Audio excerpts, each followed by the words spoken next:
Hey everyone, तो कैसे हैं आप सब। होप करता हूँ सब ठीक हो एंड अपने अपने घर में सेफ हो। तो जैसा कि बहुत लोगों के कमेंट्स आ रहे थे कि सर आप अपनी डिटेल स्ट्रैटेजी बता दो या कुछ इंपॉर्टेंट टिप्स दे दो ड्यू जेट के लिए। तो मैं आज अकेला नहीं हूँ, मेरे साथ 3 और एसएससीए स्टूडेंट्स हैं जो आपकी इस स्ट्रैटेजी में हेल्प करेंगे। तो आज हमारे साथ है लक्ष्य जैन, अनुष्का राज सोनकर एंड आयुष ग्रोवर। तो ज़्यादा टाइम वेस्ट ना करते हुए बढ़ते हैं वीडियो। तो गाइस सबसे पहले यहाँ पे ये बता दो कि ड्यू जेट की डिफिकल्टी लेवल क्या होती है, क्योंकि बहुत स्टूडेंट्स को डर होता है यार, इंग्लिश एंड मैथ्स तो मैंडेटरी है, बहुत टफ होगा एग्जाम। तो गाइस तुम पहले ये बता दो कि क्या डिफिकल्टी लेवल क्या है। तो डिफिकल्टी लेवल के लिए तो सिंपल यही है, इजी होता है ड्यूजैट। मत सोचो कि डिफिकल्ट है, आपको बस अपने कंसेप्ट क्लैरिटी रखनी है जिससे कि आप हर क्वेश्चन कर सको। और मेन फोकस आपका होना चाहिए टाइम मैनेजमेंट पे। लोग जो हारते हैं वो कंसेप्ट या डिफिकल्टी से नहीं रुकते, उनका होता है टाइम मैनेजमेंट नहीं कर पाते। पिछले साल मेरे मैक्सिमम दोस्तों के 30 से 40 क्वेश्चन छूटे हैं, तब वो नहीं आ पाए। उन्हें सब क्वेश्चंस आते थे, सब कर सकते थे, बट टाइम मैनेजमेंट नहीं कर पाए। तो difficulty wise I will say ड्यूजैट is quite easy, just focus on time management. Anushka, you want to say something. तो ड्यूजैट का डिफिकल्टी लेवल मतलब टफ नहीं है, उसमें बस कंसेप्ट तुम्हारे एकदम क्रिस्प और क्लियर हो, मतलब बेसिक्स ही आता है मोस्टली, और इंग्लिश कम्युनिकेशन स्किल्स भी तुम्हारा अच्छा होना चाहिए, और जनरल नॉलेज है उसमें।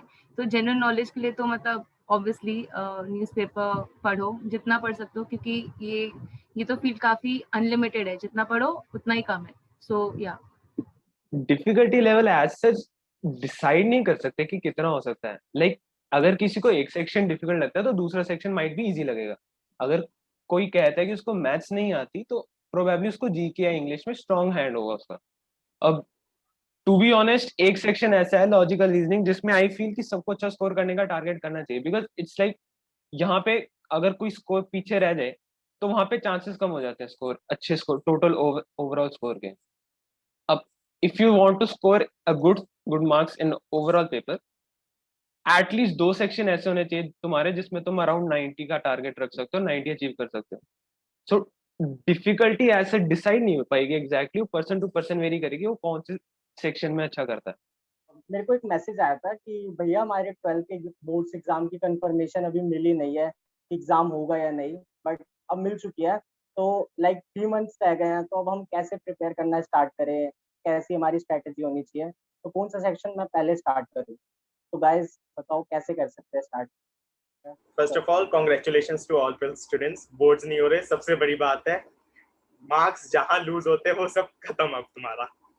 बट हाँ, टू बी ऑनेस्ट अब तुम्हारे लिए ड्यूजैट बहुत जरूरी हो गया है। अभी अज्यूम कर लो कि सबके 100% होंगे, अगर प्री बोर्ड के बेसिस पे हो रहा है ऑनलाइन। तुम्हें भी पता है क्या किया तुम लोगों ने, वो प्रिपरेशन स्ट्रेटेजी गिन लो 2 मंथ्स है। मिड सितंबर तक हो जाएगा ड्यूजैट, इनफैक्ट CUCET भी अगर आएगा तो मिड सितंबर तक हो जाएगा सारा। तो 2 मंथ्स है। Start with GK.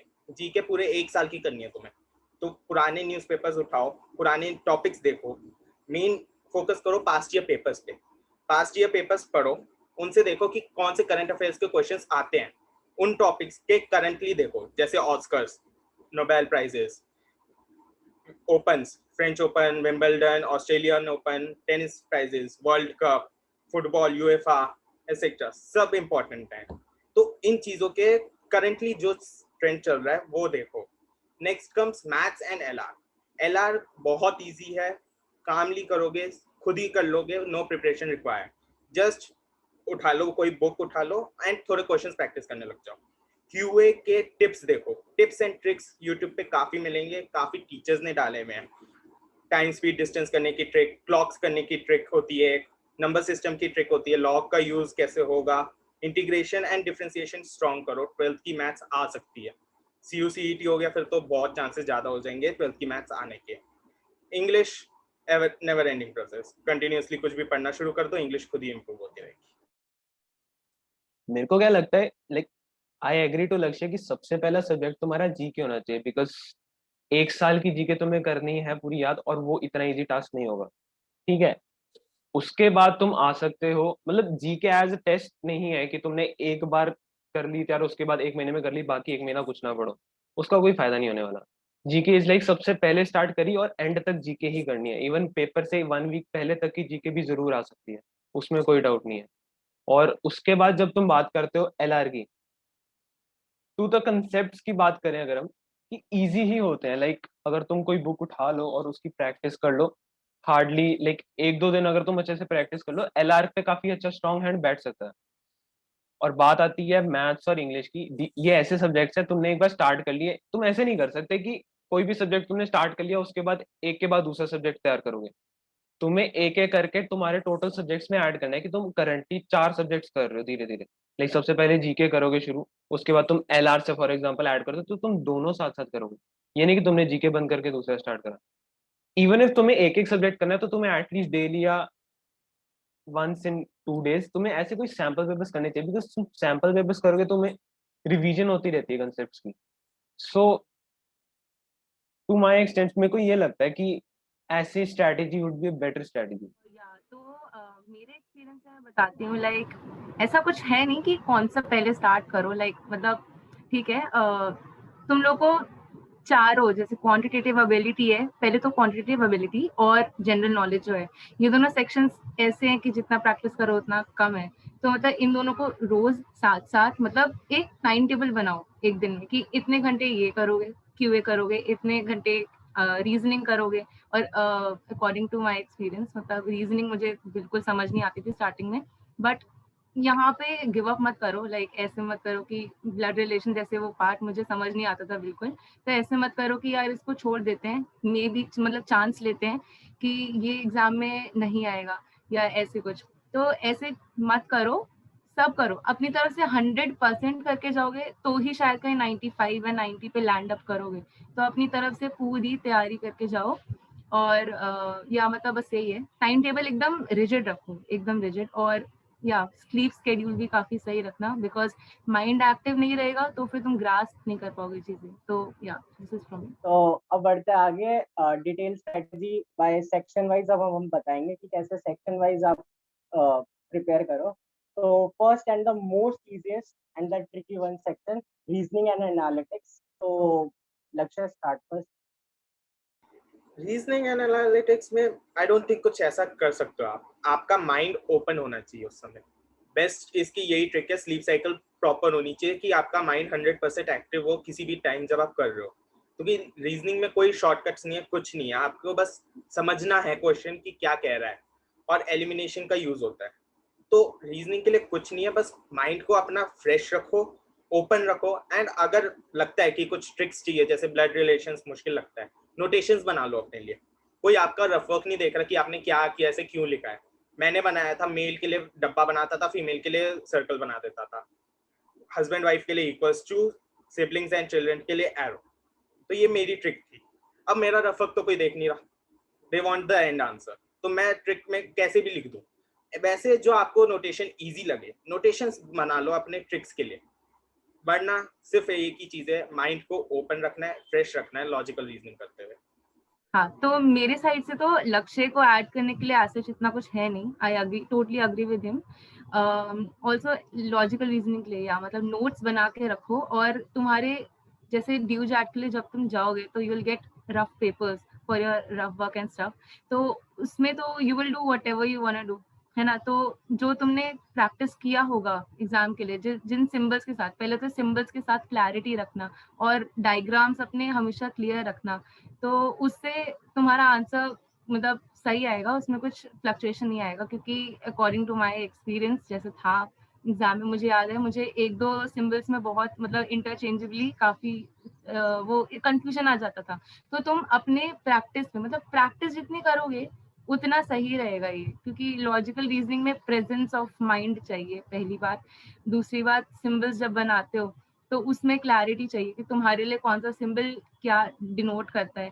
तो मतलब यही चीजें हैं, छोटी छोटी चीजें हैं जो कॉन्स्टिट्यूट करके तुम्हारा 1 मार्क भी बचा सकती हैं। तो या दैट्स ऑल फ्रॉम मी। मेरे को क्या लगता है कि जो 2 टॉपिक्स तुम्हारे एलआर में सबसे डिफिकल्ट कहोगे यहाँ पे, जिसमें तुम्हारे मार्क्स कट सकते हैं अगर तुम प्रैक्टिस ना करो, the first one is sequence, like arrangements बनाना। कि जैसे काफी क्वेश्चंस आते हैं, अगर तुम बिना प्रैक्टिस के जाओगे तो इट्स लाइक तुम यहाँ तो टाइम बहुत लगेगा, अदरवाइज तुम्हारे गलत करने के काफी चांसेस हैं। Second second type of question is critical reasoning, because इसमें एक्सट्रीमली काफी प्रैक्टिस की जरूरत पड़ सकती है। दो इसकी इतनी वेटेज नहीं होती, लाइक अरेंजमेंट्स की काफी वेटेज होती है पेपर में।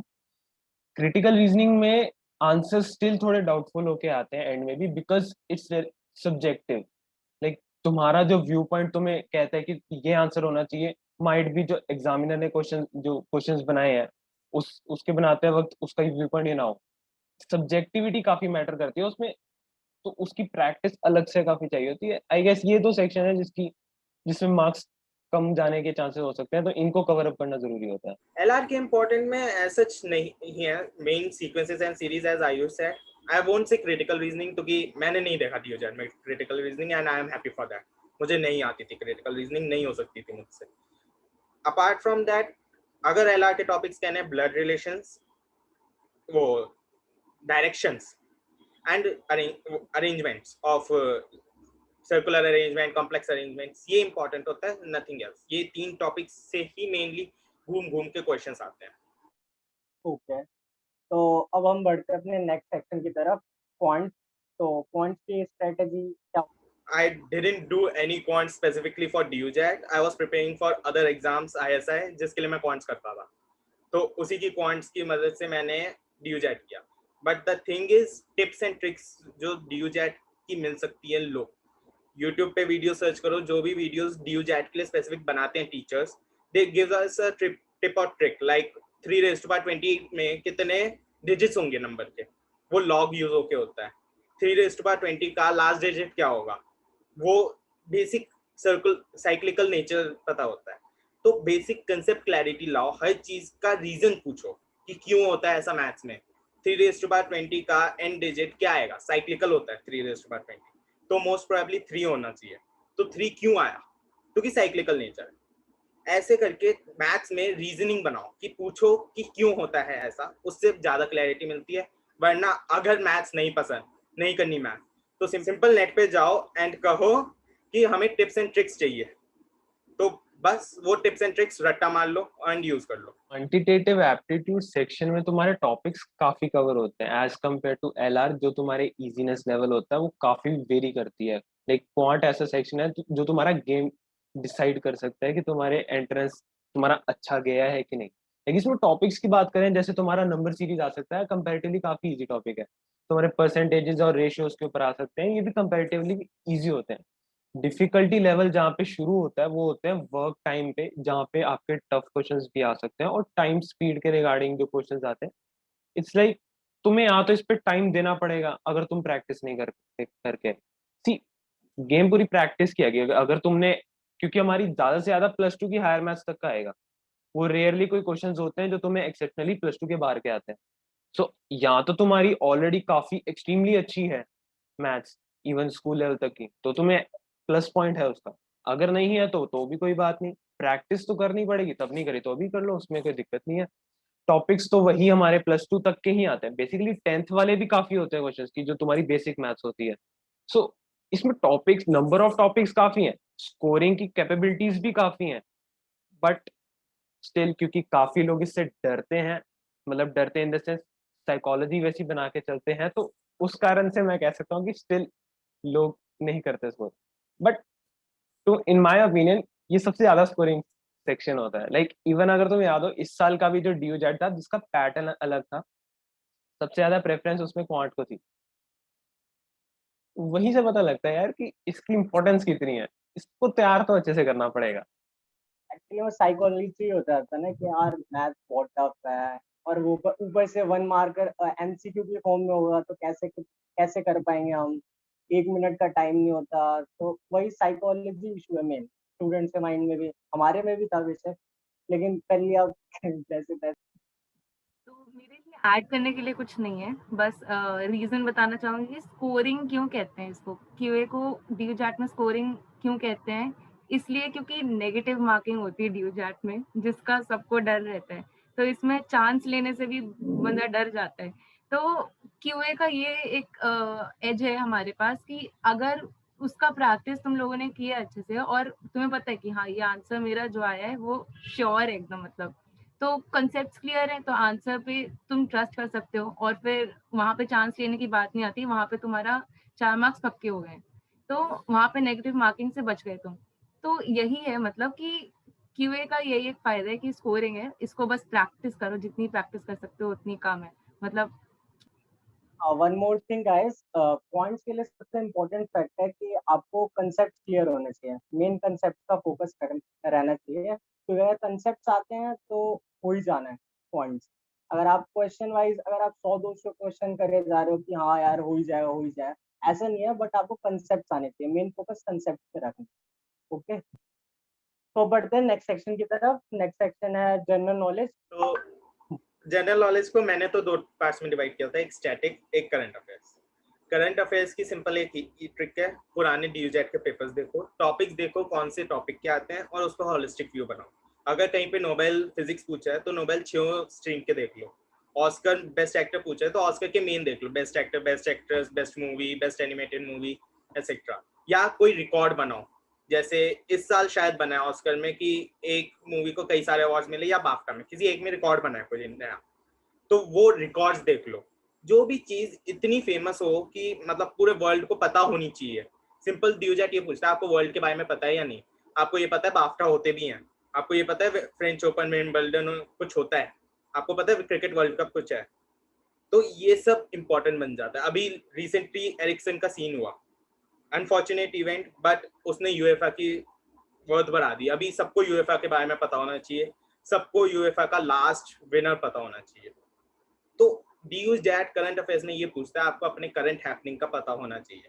अबाउट स्टैटिक जीके में कुछ नहीं है, आपको बस बेसिक पुराना जो हमने नर्सरी से 6 तक शायद जीके होता है सबके स्कूलों में, तो जो जो जीके वहां पढ़ा है वही आना है सिंपल। तो स्टैटिक पे ध्यान ना दे के आईएल से करंट अफेयर्स पे तो, एंड इनफैक्ट मैं तो कहूंगा ये जीके पे दो ही मत इतना ज्यादा, क्योंकि जीके या तो आएगा या नहीं आएगा।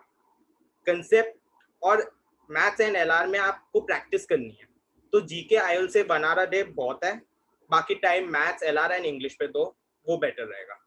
ठीक है, मैं भी एग्री करता हूँ लक्ष्य से कि 1 घंटे से ज्यादा दोगे जीके में तो तुम्हारा लॉस हो सकता है, बिकॉज जीके इज लाइक तुम जितनी मर्जी तैयारी कर लो, तुम ये नहीं कह सकते कि तुम कॉन्फिडेंट हो कि तुम्हें आ जाएंगे सारे क्वेश्चन। लॉजिकल रीजनिंग और क्वांट में फिर भी कह सकते हो कि तुमने प्रैक्टिस की, तुम्हारा कॉन्फिडेंस लेवल बता सकते हो और कि तुम स्कोर कर सकते हो, वो प्रैक्टिस बता देती है। जीके के केस में ऐसा नहीं है। इवन आई गेस अगर तुम्हारे 2 सेक्शन अच्छे हैं ना, लाइक तुम 90 से 100 का टारगेट रखते हो स्कोर करने, बाकी सब में 60-70 का स्कोर करोगे, तुम्हारा इजीली 315 320 तक स्कोर हो सकता है। और बात आती है कि जीके में तुम्हें क्या कवर करना चाहिए, लाइक कुछ तो लक्ष्य ने कवर कर ही दिया, लाइक जैसे कोई प्राइज, इवन इस साल भी नोबेल नोबेल प्राइज के रिगार्डिंग आया था क्वेश्चन। इसके अलावा तुम कह सकते हो कोई ऐसे इंसिडेंट्स जो गवर्नमेंट से रिलेटेड हो ना, वो एक्स्ट्रा हाईलाइट होके आते हैं।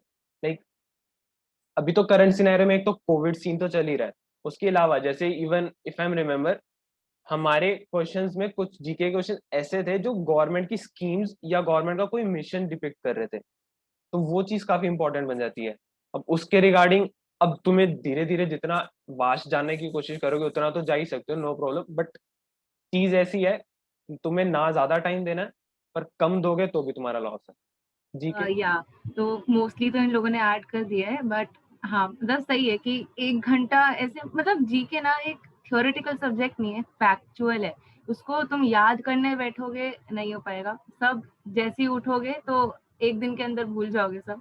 तो मतलब जीके पे एकदम कंस्ट्रेंट मत रखो कि इतना टाइम ही देना है, बैठो और फिर ऐसे ऐसे पढ़ो, ऐसे नहीं होगा। न्यूज़पेपर चलते फिरते पढ़ लो, सुबह आता है तो 5-10 मिनट देख लो, कौन से इंपॉर्टेंट हेडलाइंस है उसको देख लो, वो माइंड में रहता है। तुम याद करने बैठोगे तो फिर कंटेन नहीं कर पाता माइंड ऐसे।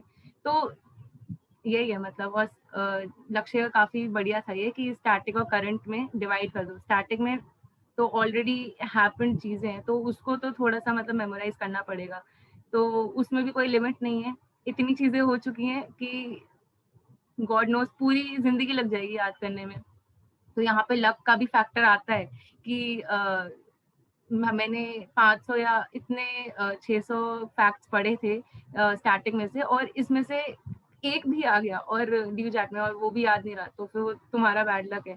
तो यहाँ पे लक फैक्टर भी बहुत आता है। तो मतलब जितना पढ़ो उतना ही कम है इसको तो। या guys one more thing, GK के लिए आप एक वेबसाइट विजिट कर सकते हो। वेबसाइट है अफेयर्स क्लाउड। यहाँ से मैंने भी पढ़ा था। यहाँ पे आपको 100 क्वेश्चंस की पीडीएफ मिल जाती है जो पर मंथ वाइज, क्योंकि मंथ में जो भी इम्पोर्टेंट कुछ हुआ तो उसके 100 क्वेश्चंस की पीडीएफ आपको अवेलेबल है, और वो भी फ्री ऑफ कॉस्ट। ठीक है, तो आप विजिट कर सकते हैं। अफेयर्स क्लाउड है वेबसाइट का नाम। तो अब तो बढ़ते हैं अपने लास्ट सेक्शन की तरफ, जो कि है वर्बल। एक ऐसी चीज है जो करना नामुमकिन सा भी है और बहुत इजी भी लगता है। ऐसा लगता है कि हमें आती है। मुझे ऐसा लगता था कि मुझे पूरी इंग्लिश आती है, कोई भाड़ में जाए इंग्लिश। बट पता चल गया पहली टाइम जब मैं किसी से बोला इंग्लिश में, पता चल गया कितनी इंग्लिश आती है। तो इंग्लिश के लिए इंग्लिश के लिए सिंपल यही है, जितनी रीडिंग करोगे उतना बेटर है। नए वर्ड्स मिल रहे हैं, नए वर्ड्स को अपनी डिक्शनरी बनाओ खुद की, एक एक्सेल पे बनाओ, वर्ड पे बनाओ, कहीं पे भी बनाओ, लेकिन टाइप करो या लिखो खुद से। ये मत करना कॉपी पेस्ट करने बैठ गए। कॉपी पेस्ट करोगे कुछ ये दिमाग में नहीं जाएगा। टाइप या लिखोगे दिमाग में खुद ही पहुंच जाएगी चीजें। तो एक पर्सनल डिक्शनरी बनाओ। मेरे पास थी मेरी 100 वर्ड्स की डिक्शनरी पर्सनल। दो अब पता नहीं कहाँ है, ढूंढनी पड़ेगी, बट हाँ ठीक, उस समय काम आ गई, क्लियर हो गया डीओजेट। उसके बाद मेरे को भी नहीं पता कहाँ है। तो सिंपल यही है, अपनी खुद की एक पर्सनल डिक्शनरी बनाओ और जितना रीड हो सके करो। रीडिंग से पूरी ग्रामर ठीक हो जाएगी, डिक्शनरी से वोकैबुलरी होगी, इंग्लिश में और कुछ होता है। हाँ, तो इंग्लिश में काफी मतलब वही है यार, अगर तुम वर्बली इंग्लिश को लिखोगे सिर्फ कि अच्छा ओके मैं ये वीडियो देख लेता हूँ और इसमें नोट कर लेता हूँ कि नोटबुक में कि हाँ हाँ ये ऐसे ऐसे कि ये होता है ये होता है, वो ऐसे नहीं होगा। तुम बोलोगे तो प्रैक्टिस होगा। प्लस जो हम जब हम इंग्लिश में कन्वर्सेशन करते हैं तो हम एक्चुअली नोटिस करोगे तो पहले हिंदी में सोचते हैं, उसके बाद फिर इंग्लिश में ट्रांसलेट करके फिर बोलते हैं। वो वहाँ पे ये सबसे बड़ा हर्डल आता है। तो वहाँ पे तुम इंग्लिश में सोचने की ट्राई करो कोई भी चीज, प्राइमरीली इंग्लिश में। तो वहाँ पे तुम्हारा वर्बल और थोड़ा मतलब वर्ड्स का जो यूसेज है ना, वहाँ पे भी तुम्हारा इम्प्रूव होगा। और जैसे मैंने पहले बोला था कि ओके वो तो कट गया तो उसमें इंग्लिश के वर्ड्स का लिमिट रखो कि एक दिन आज मैं इतने करूंगी, इतने वर्ड्स नए सीखने हैं, उनको कहीं नोट कर लो। और लक्ष्य ने सही बोला, मतलब कॉपी पेस्ट नहीं, हैंड रिटन, मतलब हाथ से लिखते हो तो फिर वो दिमाग में छप जाता है कहीं ना कहीं। तो ये आदत मत रखना, मतलब इतना भी डिजिटल इंडिया नहीं बनाना है कि आदत खराब कर लो। नए वर्ड सीखते जाओ और इम्प्लीमेंट करो रियल लाइफ में, उनको यूज करो तभी याद रहेंगे। और पंक्चुएशन भी बहुत इम्पोर्टेंट और क्रूशल होती है। मतलब हम काफी बार इग्नोर कर देते हैं कि अपोस्ट्रोफ जैसे इट्स और इट्स, ये वाली भी बहुत होती है लोग की मिस्टेक। देयर और देयर, THEIR THERE, इतना मतलब इतना मिस्टेक्स होते हैं छोटे छोटे, उससे भी इम्प्रेशन मतलब खराब पड़ जाता है। प्लस यहाँ पे तो डी जाके बात हो रही है, तो यहाँ पे ऐसा आया तो तुम्हारे 4 मार्क्स चले जाएंगे, नेगेटिव में चले जाओगे तुम। तो वही है, इन सब का ध्यान रखना है, बस ये प्रैक्टिस ही आ सकता है और किसी से नहीं। ओके, तो गाइस इसमें इम्पोर्टेंट टॉपिक्स ऐसा हो सकता है कि आप इडियम्स एंड फ्रेजेस पढ़ सकते हो जितने हो सके। ये सब मेन सिनोनिम्स एंटोनिम्स जितने ज्यादा पढ़ सको वो फायदा ही करेगा आपके लिए। बट याद तो कोई रख नहीं सकता, क्योंकि अगर आप 500 वर्ड्स पढ़ लोगे तो 500 के 500 तो याद रह नहीं पाएंगे। तो आप ऐसा कर सकते हो, डेली 20 to 30 वर्ड्स डेली पढ़ो, उसको किसी रजिस्टर या पेज पे नोट करते जाओ, और उसको नोट करने के बाद देखो डेली रात को ना उसको एक बार रीड कर लो बस, कि क्या लिखा है मैंने। तो उससे ना आपके माइंड में बैठता चला जाए कि अच्छा ये वाले वर्ड्स मैंने आज पढ़े हैं, फिर उसको पढ़ा है, फिर उसको ना एक वीक बाद सारे वर्ड्स को दोबारा से रिवाइज करो कि कौन से वर्ड्स मैंने पढ़े थे। तो ऐसे ना थोड़ा माइंड में आपके कवर रहेगा कि ये वर्ड्स मैंने पढ़े थे। तो गाइज हम सब ने कोचिंग लेके प्रिपेयर किया था, बट यहाँ पे एक ऐसा बंदा है जिसने 10 दिन की प्रिपरेशन में क्रैक कर रखा है ड्यूजेट। तो आयुष ग्रोवर, बुक्स बताओ कैसे किया, अपना एक्सपीरियंस बताओ थोड़ा डिटेल में। और कि मेरे को भी लगता है वैसे 10 दिन में क्रैक करना इम्पॉसिबल है अगर तुम्हें पहले से नहीं आती थी। लाइक आई वॉज लाइक, मैंने पहले भी मेंशन किया, मेरा मैथ्स में स्ट्रॉन्ग हैंड था ऑलरेडी। मतलब मेरे को कंसेप्ट रिवाइज करने की देर थी बस उसमें। मतलब अगर मैं ज्यादा टाइम कमिट ना भी करूँ तो एटलीस्ट सेटिस्फैक्शन सी तो रहती है कि हाँ अच्छा तो स्कोर कर सकता हूँ। सेकेंडली जीके जो सबसे ज्यादा मतलब एक फियर फैक्टर रहता है सबका कि हमें 1 साल की जीके आनी चाहिए as such. GK was something like starting from the lockdown एक हैबिट बना ली थी मैंने कि न्यूज़पेपर पढ़ने लग गया था। इवन मैगजीन्स होती है ना, लाइक मंथली मैगजीन्स आती थी, लाइक एक मंथली मैगजीन आती थी मंथन नेम से, तो मैंने वो सब्सक्राइब कर रखी थी, तो जीके एस स्पेसिफिक वो काफी अच्छी प्रोवाइड हो जाती थी उसमें। तो मेरे को पता था कि कहीं ना कहीं तो आगे यूज होगी, इवन तुम जाओ तुम एंट्रेंस लोगे या तुम्हें कहीं पे इंटरव्यू में यूज होंगी, तुम्हें किसी कॉलेज या उसके चाहिए, तो जीके वाज अ फैक्टर जो तुमको जरूरी आना चाहिए, तो उसके लिए भी मैंने प्रिपेयर किया था। And coming to LR section, it is comparatively easier section, so we can say वहां पे भी तुम अच्छा स्कोर कर सकते हो। तो इट वाज लाइक 10 दिन में वैसे करना मुश्किल, अगर मेरे को चीजें पहले से थोड़ी ना पता होती तो हाँ, मुश्किल तो बिल्कुल चांस ही नहीं थे मेरे को। एक बात तो कहनी पड़ेगी, लाइक इस बार जो फॉर्मेट आया था इसमें तुम्हारी डिस्ट्रीब्यूशन ऑफ सेक्शंस काफी मतलब बिखरी सी हुई थी, लाइक तुम्हारा कह सकते हो अराउंड 65 to 70% पेपर तुम्हारा एलआर और क्वांट के ऊपर ही था। एक ये फैक्टर भी था कि लाइक मेरे ये दोनों सेक्शंस ही, मैंने जैसे पहले भी कहा कि तुम एटलीस्ट 2 सेक्शन ऐसे टारगेट रखो जिसमें तुम 100 में से 90 करीब स्कोर करने का कॉन्फिडेंस रखते हो। तो लकीली मेरे यही दोनों सेक्शन थे जिनकी मैं अच्छे से तैयारी करके गया था, जिनके ऊपर मेरा स्ट्रॉन्ग हैंड था। सो उसका भी एज सच में वो कह सकते हो कि फॉर्मेट चेंज होने का मेरे को बेनिफिट हो गया। जीके के questions comparatively like usually 25 questions आते हैं, इस बार अराउंड 13-15 आए थे, बट स्टिल उसमें भी स्कोर आ गया था अच्छा, ऐसी बात नहीं है। So as supportive third section भी मेरा अच्छा हो गया, तो उसका मैं कह सकते हो इजी चांस बन गया था मेरा आने का।